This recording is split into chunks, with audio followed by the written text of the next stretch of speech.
Very interesting for the classes. Sure. Okay. So yeah. So yes. So again, I will repeat something.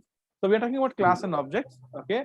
Class represent the subject matter that you are talking about. Okay. If I'm Okay. to Yeah. build an application for person, okay, then the class will be person. But when I'm trying to use it, I'll have to create object of that and use it. We'll see how to create, okay, later. But let's understand the concept first.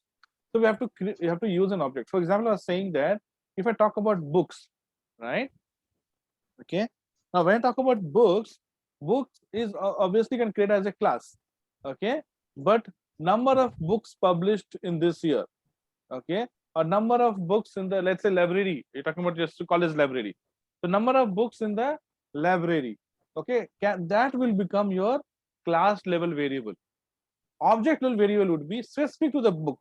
So when I say object, I'm talking about one specific instance of the class, one specific usage of that class. Okay, so I'm talking about book, learn and practice Python, for example. Then the values like name of the book, title of the book, book page number, author of the book, who's the publisher, which year it was released. Now these are all specific to one specific book. So when you're talking about variables, you're talking about we'll talk about variables first. So you have to understand which are class level and which are, okay, object level. Okay. So in access, when you're accessing it in main program, okay, you access class level by using the class name dot, okay, and object level using object name dot. So all this self indicates that this particular class or this particular function or this particular variable are specific to the object, not specific to the class. So by default, this self is added. But let's say if you do not want to make it, I'll show you how to do it. Okay. Yeah. So here by default, you got a self. So self indicates that this specific function belongs to this particular object of this particular class.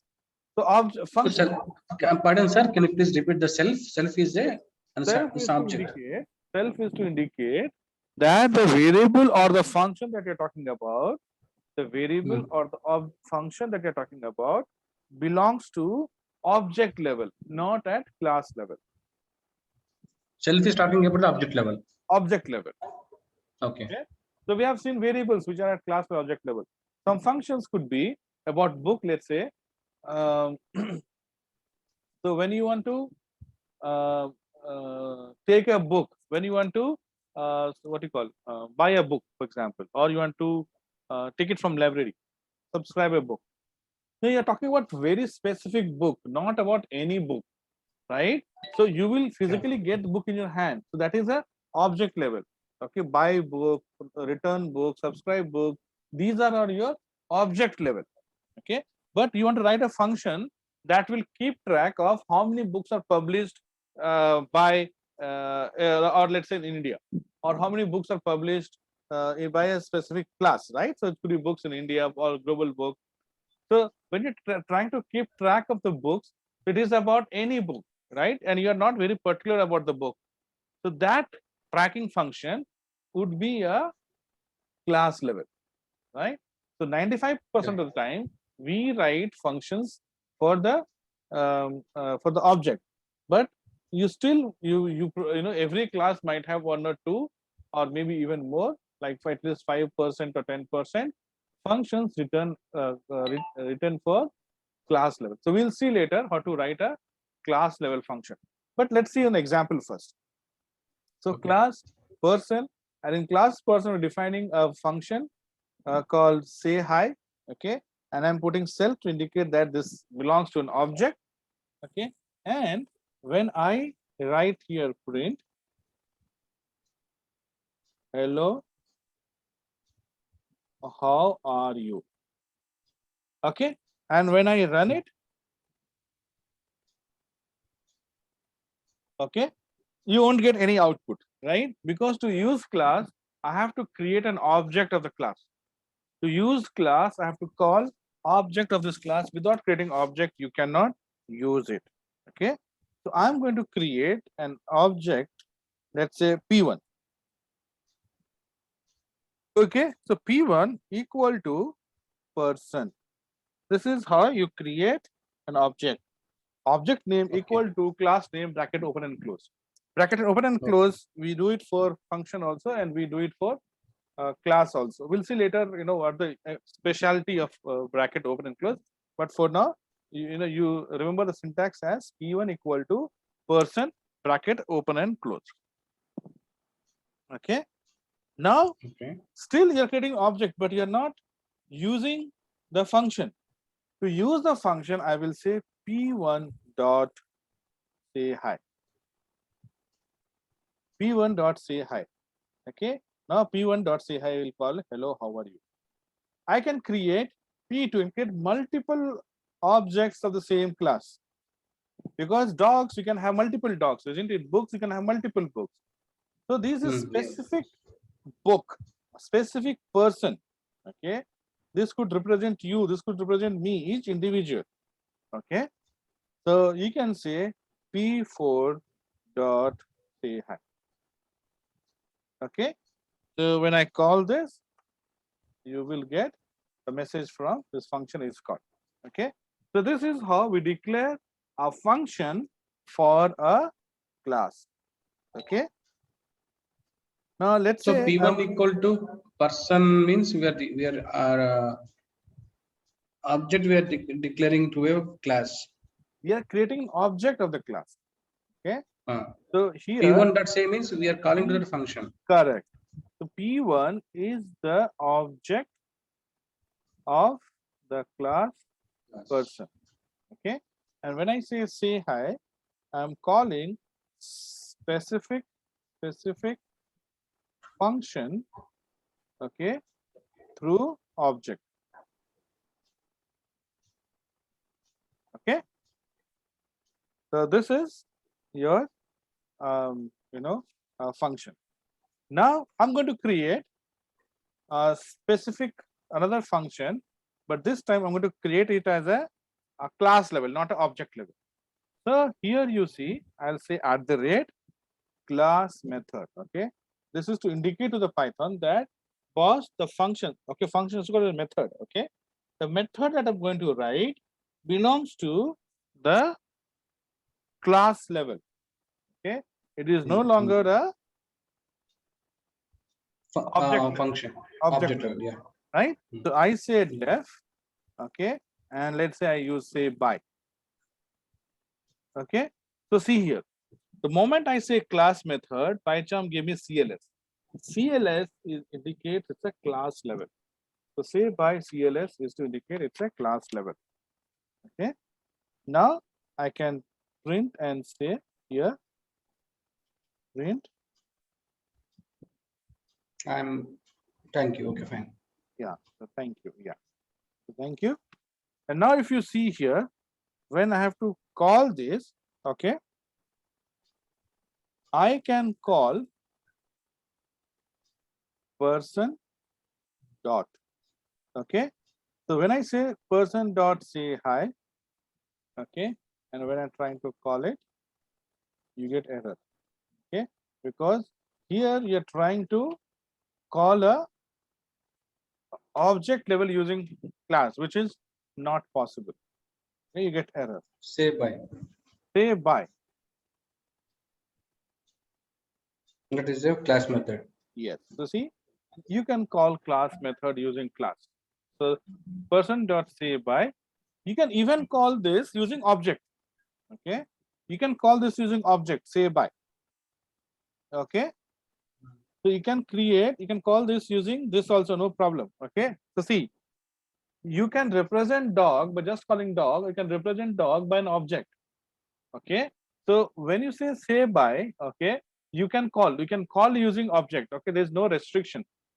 We will see later the logic that we can perform in by and in this. So what happens is say by, whether you call using P1 or P2 or P3 or P4 or class name will give us same result. Anyway, I have not used any variables here, so you won't be able to know. Okay, We will use variables and we'll see that. So here, whether you are using, you are using, if you're using a variable, we will get same output for the class, right? If I show you any dog and if I ask you what is that, you will say dog, isn't it? Right? That means object will represent class also. So it is like showing the dog and asking you what is that. Okay. So object can, but by showing dog, you will not know which breed I have or which kind of dog I have. Right? So from class, you can't reach out to the object, but from object you can reach out to class. Okay. So see, the object-oriented concept itself are designed to mimic the real world situation. How do we behave in real world? In real world, we do behave like class and objects only. When I say I met someone at the airport, right? Of course, you will not meet, dog or snake, or you will meet an individual person only, isn't it? Okay. Yeah. So Mm. this is how we talk, right? I don't start describing that I met, um, one person with two hands and two legs and two eyes, 2 ears, because we already know that, right? So that's why, we are not, you cannot, so the purpose of class and object is that you are able to reach out to the, you are able to create an object, okay, and those objects will inherit the properties.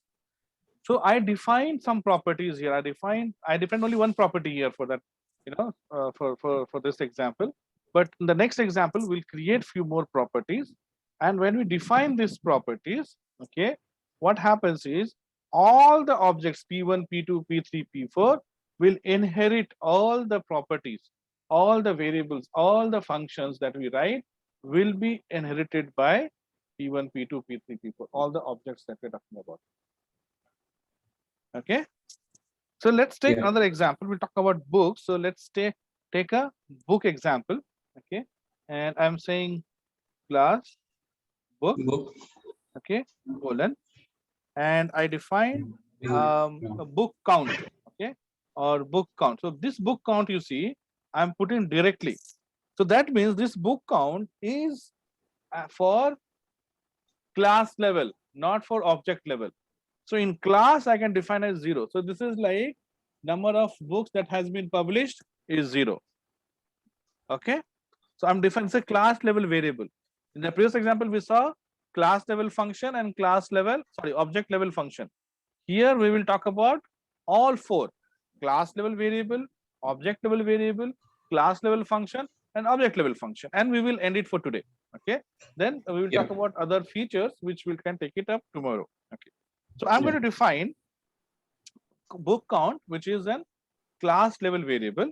And now I'm talking about, okay, a function called, let's say, def remove. So remove, you see, this is a object level. Okay. I have not put, okay, I have not put any like class method there, right? So by default, self will come. And here I'll say, I'm deleting the book. Okay. Print, I am deleting the book. Okay. So similarly, we'll write one more function called as add. Okay. So I'm saying remove, I'm saying add. Logic will add. Okay. Let's do first. I am creating a book. Okay. So we'll call it as add. Okay. So I'm going to add a function here called add. Okay. And this is, creating a book. I'm deleting a book. These are all your class level, object level, sorry. And now I'm going to say, so see, this book is a class level and functions are object level. Okay. I have to write one function for class level. Okay. So class method. And I'm going to say def book count. Okay. So book count will tell me how many books have been created. Okay. Now this book count, So how many books created? It doesn't matter. How many dogs? It doesn't matter which dog I'm talking about. Your dog matters. It's total, right? So book count is a technically and logically it has to be a class level, isn't it? So I say here book count, and I'm going to say class here and say print, I'm supposed to give you book count. I am supposed to give you book count. Okay. So def book count CLS, I'm supposed to give you book count, for example. Done. I have still not added object level variable. Object level variable is very important. We'll be using object level variables only, but purposely let me go step by step. Okay. So this is your class definition. Now I'm going to call a object. So B1 equal to book. Okay. Now object is created. When I say B1 dot add, I am creating a book is called. When I say B1 equal to remove, okay. So see here. I'm creating the book. Yes. So and I can call B1 equal to, okay, book count. Book count. Okay. So B1 equal to book count. Okay. So this is done. And now when I run it, okay. So you see, you get all this. Okay. Now the book count, whenever book count is created, okay, we have to increase the count by 1, right? So what happens is, one we can do is in this we can add, okay, we can say book count plus plus. Okay, so now book count will not come. I have to say book dot book count. Okay, book dot book count plus equal to 1. Okay, so here if you want, so total book count, total book count is, let's say, you say book dot book count. Okay, it's a variable. Okay, book count is variable, right? So I put both things here. So say tot book will write it, not book count. We'll say tot book, total book. Okay, put it different. Okay, so book count, tot book. Here we'll call tot book. So see here, I'm creating a book. So here I'm adding this one, right? So that's why book is created. Okay, so total book count is 0, and I'm going to call this book count 1. So book is created here. Okay. Now if I call B2, B2 equal to book, and I call B2 dot add. Okay, B2 dot add. So see, even though I'm calling B1 dot book, we will still get book count as 2. Okay, because this is a class level. So either I say B1 dot book, or I say B2 dot book, or I say book dot book. We'll get same result, because this is the example of using a class level function and class level variable. Okay, so I'll stop here. Okay, for today. Practice this much. Tomorrow, what we'll do is we will create a object level variable and we will try to use it. Okay. Yeah. Sure. Okay, then I'll Sure, share sir. I'll share the link. Bye. Take care. Bye, sir.